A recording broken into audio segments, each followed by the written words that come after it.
오늘 말씀은 말라기 3장 1절부터 6절까지 말씀입니다.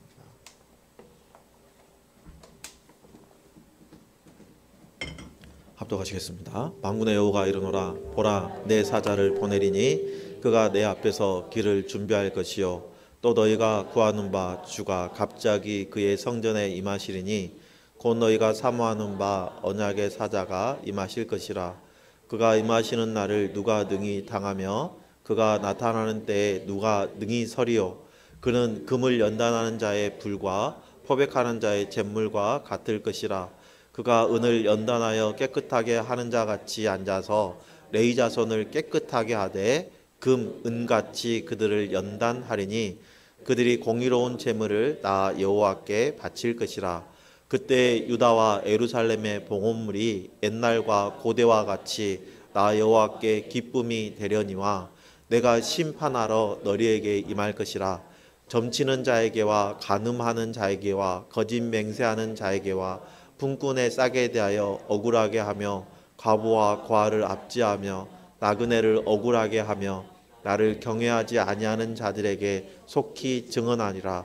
만군의 여호와가 말하였느니라. 나 여호와는 변하지 아니하나니 그러므로 야곱의 자손들아 너희가 소멸되지 아니하느니라. 아멘. 이번 주간은 대림절 두 번째 주간입니다. 대림절은 다시 오실 주님을 경건한 마음으로 기다리는 절기이고 교회력의 시작이죠. 여러분은 이 대림절 기간이 어떤 의미로 다가오시나요? 두려움과 떨림으로 기다리는 편이신가요? 아니면 주님 오심에 대한 기대와 설렘으로 기다리고 계시나요?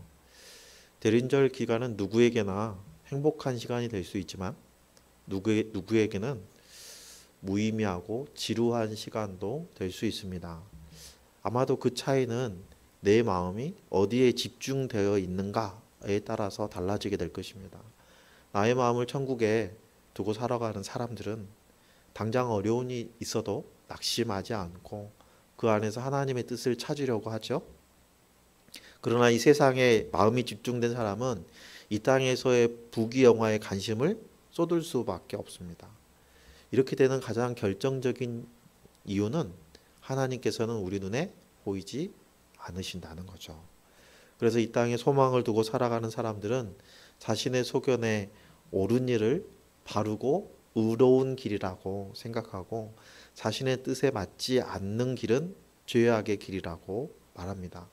그래서 자신의 욕심을 채우지 못하면 다른 사람을 탓하고 심지어는 하나님을 원망하고 불평하기까지 하는 것이죠. 엄마들이 자녀를 키울 때 간혹 이런 말을 들을 수 있습니다. 엄마가 나한테 해준 게 뭐가 있어? 처음 이런 말을 들으면 억장이 무너지죠. 낳아주고 키워주고 가르치고 이제 머리가 좀 커지니까 그동안 받은 사랑은 다 잊어버리고 그 조금 서운한 일이 있다고 나한테 이런 말 하는가 생각하잖아요. 이스라엘 백성들이 그랬어요. 출애굽 과정에서 보호하시고 인도하시고 40년을 먹이시고 입히시고 또 약속의 땅을 주시고 그들이 약속의 땅에서 풍요로운 삶을 살아가도록 역사해 주셨어요. 그런데 그들은 하나님의 은혜를 배신하고 가나안의 풍요의 신을 섬기면서 하나님의 심판을 받았고 포로 생활하다가 그 징계의 기간이 차서 다시 예루살렘으로 복귀했어요. 그리고 길을 쓰고 성전을 재건하고 성벽을 쌓았습니다. 왜냐면요, 성전이 재건되고 나면 하나님께서 형통한 길을 열어주실 거라고 생각했기 때문이에요. 하지만 성벽이 재건되고 성전이 재건되었지만 그들을 둘러싼 현실은 넉넉하지 않았습니다. 극한 가뭄으로 곡식을 구하기가 어려웠고 주변의 하이에나와 같은 민족들이 호시탐탐 이스라엘을 노리고 있었어요. 도무지 나아질 기미가 보이지 않는 현실 속에서 그들은 하나님은 어디 계시는가? 성전은 재건되었지만 하나님은 여기 계시지 않는다라고 불평하였어요. 그래서 말라기 2장 17절 말씀을 보면요. 너희가 말로 여호와를 괴롭게 하고도 이르기를 우리가 어떻게 여호와를 괴롭혀 드렸나이까 하는도다. 이는 너희가 말하기를 모든 악을 행하는 자는 여호와의 눈에 좋게 보이며 그에게 기쁨이 된다 하며 또 말하기를 정의 하나님이 어디 계시냐 함이니라 하고 기록하고 있죠. 오늘 우리가 읽은 본문 1절 말씀은 이스라엘 백성들의 불평과 불만에 대해서 하나님이 답변하신 내용입니다. 오늘 말씀을 통해서 우리에게 주시는 이 말씀에 담긴 교훈을 우리 마음에 새기고 주님 다시 오시는 그날에 부족함이 없이 하나님 앞에 기쁨으로 서게 되는 귀한 삶의 전환점이 되시기를 예수님의 이름으로 축복합니다. 이스라엘 백성들은 하나님께 불평과 불만을 늘어놓으면서 하나님께서는 더 이상 정의를 따라서 행하시는 분이 아니다. 악을 행하는 악인들을 처벌하지 않으시기 때문에 악인들은 더 형통하게 되고 의인들은 벌을 받게 된다라고 말합니다. 그들은 공의의 하나님이라고 말씀하시면서도 하나님께서는 악한 일을 하는 사람들을 모두 좋게 보시며 악인들을 더 사랑한다고 말하고 있어요. 그런데 하나님께서는 오히려 이스라엘 백성들이 말로 하나님을 괴롭게 한다고 말씀하고 있어요. 하나님을 괴롭게 하는 말은 이스라엘 백성들이 하나님을 불신하는 그런 말이죠. 하나님께서는 이들을 향해서 대답하시기를 그들이 오랫동안 기다렸던 언약의 특사를 보내신다고 말씀하세요. 하나님이 창조하신 뒤에 내버려 두고 보기만 하고 방치하시는 게 아니라 관망자가 아니라 이 역사를 친히 주관하시는 창조주시라는 것을 말씀하고 계시는 거예요. 이 말씀은 이사야서 40장 3절 4절에도 이미 말씀하셨던 내용이에요. 3절 4절을 보면 외치는 자의 소리에 이르되 너희는 광야에서 여호와의 길을 예비하라. 사막에서 우리 하나님의 대로를 평탄하게 하라. 골짜기마다 도두어지며 산마다 언덕마다 낮아지며 고르지 아니한 곳이 평탄하게 되며 험한 곳이 평지가 될 것이요 라고 말씀하세요. 하나님께서 언약의 사자를 먼저 보내시는 이유는 이스라엘 백성들을 회개시키기 위함이에요. 그들은 자신이 처한 상황으로 인해서 창조주 하나님의 모든 계시를 부정하고 하나님을 더 이상 믿지 않습니다. 하지만 성경은 믿음에 대해서 계속 반복해서 강조하고 있어요. 신명기 말씀해 보면요. 이 일에 너희가 너희 하나님 여호와를 믿지 아니하였도다. 그는 너희보다 먼저 그 길을 가시며 장막 칠 곳을 찾으시고 밤에는 불로 낮에는 구름으로 너희가 갈 길을 지시하신 자이시니라 하고 강조하고 있죠. 하나님께서 그들을 보호하시고 인도하신 분임에도 불구하고 이스라엘 백성들이 하나님을 믿지 않았다고 말씀하고 계세요. 하박국 선지자는요 또 이렇게 말씀하십니다. 이 묵시는 정한 때가 있나니 그 종말에 속히 이르겠고 결코 거짓되지 아니하리라. 비록 더딜지라도 기다리라. 지체되지 않고 반드시 응하리라. 보라 그 마음은 교만하며 그 속엔 정직하지 못하나 의인은 그의 믿음으로 말미암아 살리라. 이렇게 말씀하세요. 여러분 절망의 순간 모든 것을 포기하고 싶을 때 아니 포기할 수밖에 없는 상황일 때 내가 할 수 있는 일은 아무것도 없을 때 그때라도 우리는 살기 위해서라도 믿음을 지켜야 한다고 강조하고 있는 거예요. 그런데 이 믿음을 지키는 것이 쉽지 않죠. 녹록하지 않습니다. 민족의 지도자 모세도 믿음이 흔들릴 때가 있었어요. 민수기 20장에 보면요 이렇게 말씀하십니다. 여호와께서 모세와 아론에게 이르시되 너희가 나를 믿지 아니하고 이스라엘 자손의 목전에서 내 거룩함을 나타내지 아니한 거로 너희는 이 회중을 내가 그들에게 준 땅으로 인도하여 드리지 못하리라 하시니라. 무리바에서 반석에서 물을 내게 하신 하나님께서 모세가 분노함으로 하나님의 영광을 드러내지 못했을 때 가나안 땅에 들어가지 못하게 되는 징계를 모세와 아론에게 내리십니다. 이 일을 통해서 하나님의 심판은 단호하고 지도자들에게는 더 높은 수준을 요구하신다는 것을 알 수 있죠. 2절 상반절에 보면 그가 임하시는 날을 누가 능히 당하며 그가 나타나는 때에 누가 능히 서리오 라고 말씀하세요. 언약의 사자가 임하는 것은 불가항력적이라는 것입니다. 사람이 막을 수 있는 게 아니에요. 하나님의 주권으로 행하시기 때문입니다. 그렇다면 이 언약의 사자가 이 땅에 임하셔서 하시는 일이 무엇인가요? 첫 번째는 백성들을 불순종의 길에 방치한 레위인들, 다시 말하면 지도자들을 새롭게 하는 일을 행하십니다. 2절 하반절에 보면 이렇게 말씀하시죠. 그는 금을 연단하는 자의 불과 포백하는 자의 잿물과 같을 것이라. 금을 연단하는 과정에서는요, 금에 있는 불순물들이 타서 제거되죠. 마찬가지입니다. 언약의 사자께서 오셔서 지도자들 안에 있는 불순종과 불신의 찌꺼기들을 모두 제거하십니다. 잿물이 그 세탁물을 깨끗하게 만드는 것처럼 그들의 죄를 씻어내는 역할을 하게 될 겁니다. 그래서 3절 상반절에는 그가 은을 연단하여 깨끗하게 하는 자 같이 앉아서 레위 자손을 깨끗하게 하되 금, 은과 같이 그들을 연단하겠다고 말씀하세요. 여러분, 연단하는 대상이 레위 자손입니다. 3절 하반절에는 그들이 공의로운 제물을 나 여호와께 바칠 것이라 라고 말씀하시죠. 연단되기 이전에는 그러면 어땠다는 것입니까? 공의로운 제물을 바치지 않았다는 거예요. 하나님 앞에 공의로운 제물을 드리지 않은 사람들이 하나님께 제물을 드려야 되는 레위 자손이었다는 거예요. 그래서 말라기 1장 7절 8절 말씀을 보면요, 너희가 더러운 떡을 나의 제단에 드리고 또 말하기를 우리가 어떻게 주를 더럽게 하였나이까 하는도다. 이는 너희가 여호와의 식탁은 경멸히 여길 것이라 말하기 때문이다.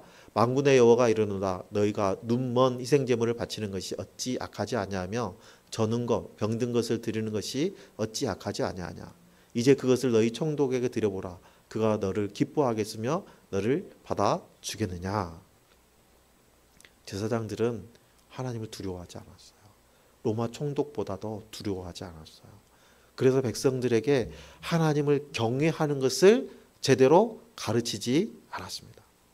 죄악을 향해서 다름박치는 백성들을 붙잡아서 돌이켜서 그 죄악에서 떠나게 해야 될 책임 있는 그들이 오히려 불의함이 가득하고 하나님의 사자로서 그 역할을 감당하지 않았어요. 백성들이 그 입에서 율법을 구할 수 있도록 가르쳐야 함에도 불구하고 그들은 그 역할을 충실히 행하지 못했던 거죠. 말라기 2장 7절에 보면 제사장은 만군의 여호와의 사자가 됨이라 라고 말씀하고 계시거든요. 말라기 2장 8절 9절에 보면 너희는 옳은 길에서 떠나 많은 사람을 율법에 거스르게 하는도다. 나 만군의 여호와가 이르노니 너희가 레위의 언약을 깨뜨렸느니라. 너희가 내 길을 지키지 아니하고 율법을 행할 때에 사람에게 치우치게 하였으므로 나도 너희로 하여금 모든 백성 앞에서 멸시와 천대를 당하게 하였느니라 하시니라. 이렇게 말씀하세요. 하나님의 언약의 사자들인 제사장들이 그 사명을 온전히 감당하지 못하고 있기 때문에 하나님께서는 새로운 언약의 특사를 보내시는 거예요. 이 언약의 사자가 이 땅에 와서 제사장들과 레위인들을 불러 은금을 단련하듯이 연단시켜서 그들을 재련할 것입니다. 그래서 그들은 하나님 안에서 불신하고 불순종했던 그 불순부들을 모두 제거하고 새로운 지도자로 변화되게 될 것입니다. 그래서 그들의 입에는 진리의 법이 있고 그들의 입술에는 불의함이 없고 그들이 화평함과 정직함으로 하나님과 동행하면서 많은 사람들이 돌이켜 죄악에서 떠나게 하는 사명을 감당하게 할 거예요. 여러분, 이 시대의 성도들이 제사장입니다.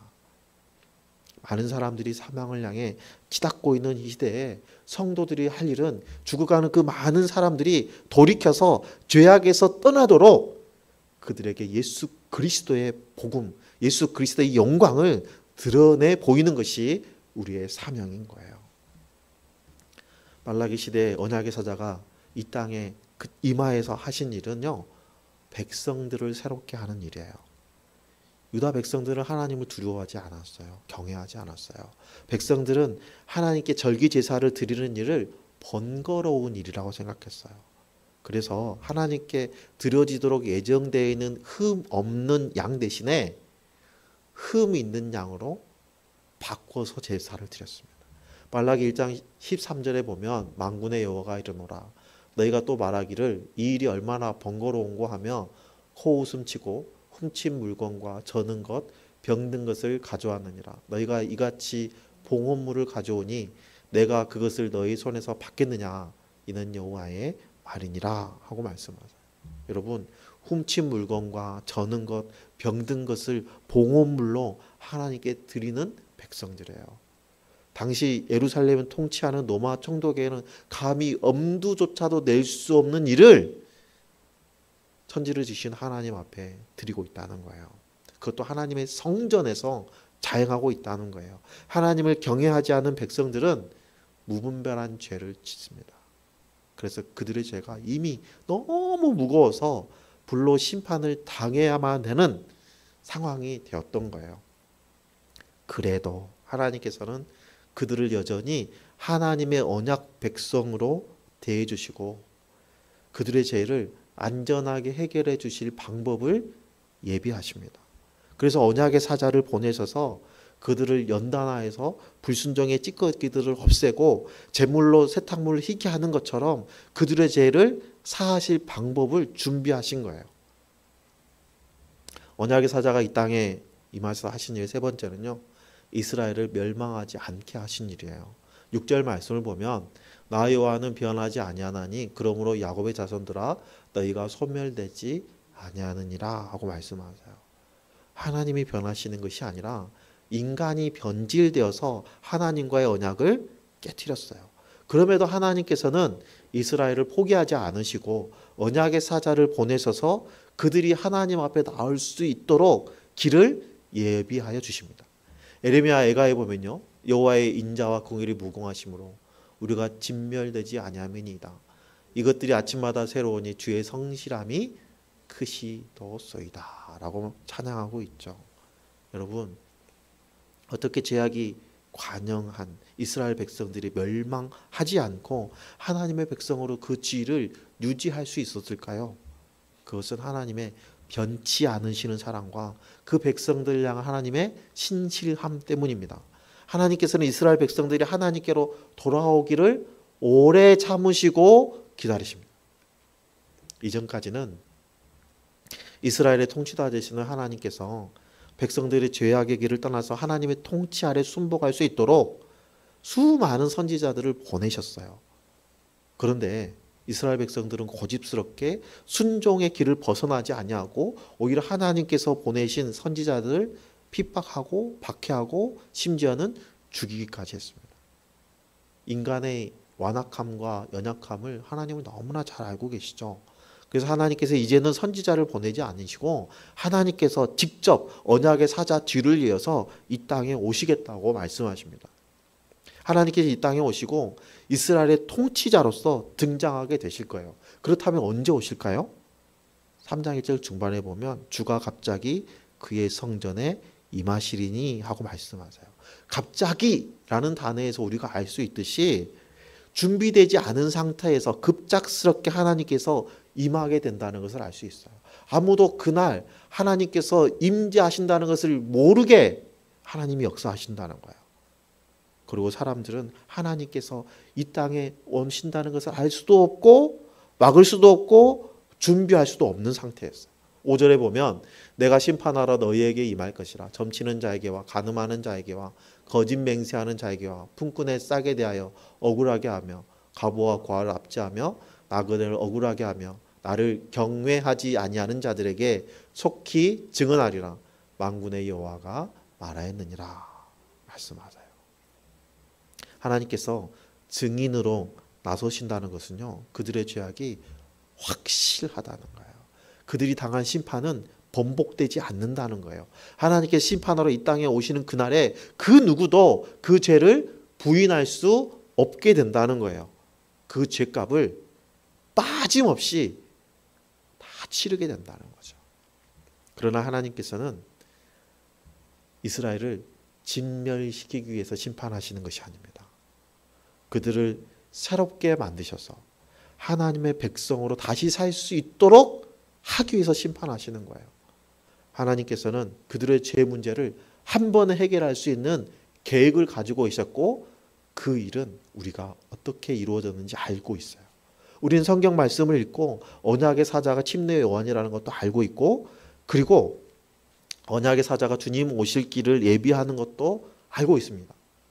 또한 하나님께서 인간의 옷을 입고 이 땅에 오신 그리스도의 성육신 사건도 우리는 알고 있죠. 하지만 당시 사람들은 하나님이 인간으로 오신다는 것은 상상조차 할 수 없는 일이었어요.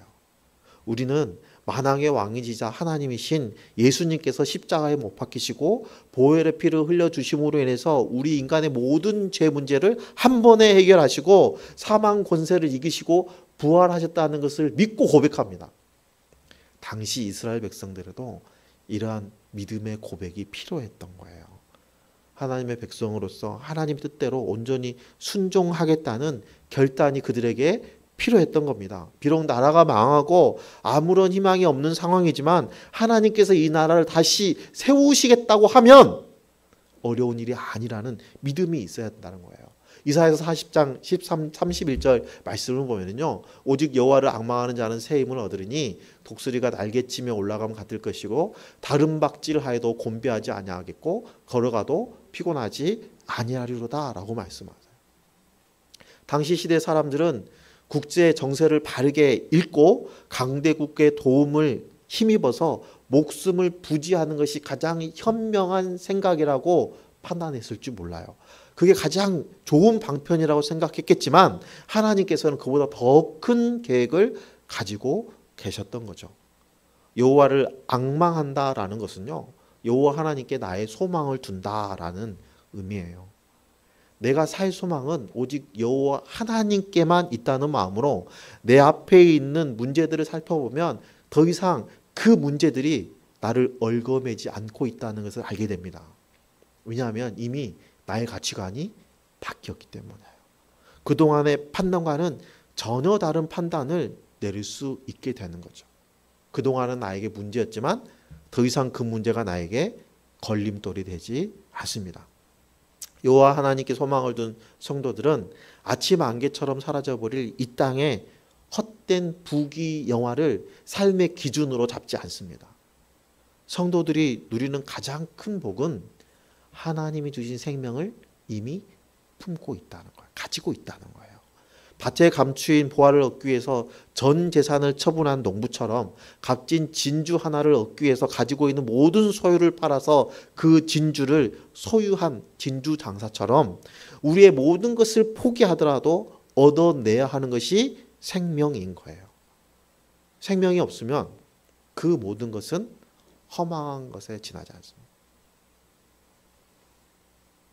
내가 걷지 못하고 내일 죽을지 모레 죽을지 모르는 상황으로 중환자실에 누워있다면 내가 타고 다니는 승용차가, 고급 승용차가 무슨 의미가 있으며 내가 살고 있는 고급 주택이 무슨 의미가 있습니까? 나는 고작 한 평도 채 안 되는 그 좁은 응급실에 누워서 생명 유지 장치에 도움을 받고 있는 존재이고 하나님께서 나를 오늘 밤에 불러가실지 내일 불러가실지도 모르는 존재인데 이 땅에 있는 게 무슨 의미가 있겠습니까?